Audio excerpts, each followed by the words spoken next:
43岁的男星陈晓东出道多年，不但演过许多电影和戏剧，也出过不少专辑。2013年因演出《兰陵王》再度爆红。2014年与女友宣布结婚，至今育有2女，一家感情融洽。而他23日被媒体拍到带着老婆在逛街，老婆身形圆了一圈，还穿着宽松的衣服，飘出浓浓韵味。据香港苹果报道，陈晓东当天带着老婆到香港铜锣湾一带逛街，手上提着一袋袋的战利品，且全程都牵着老婆的手，相当恩爱。当记者上前询问买给老婆什么礼物时，他也直接回答戒指。但是记者继续追问买戒指的理由时，他则笑而不答。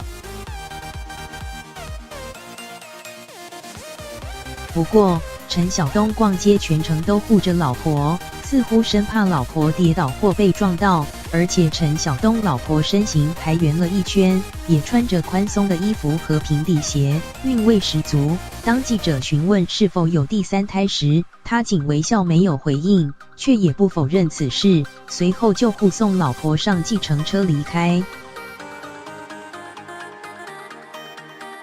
另外，陈晓东上个月出席活动时，也透露想要努力生个猪宝宝，还笑说自己生肖属兔与属猪的特别合得来。如今老婆被拍到浓浓韵味，也引发外界猜想好消息公布的时间应该不远了。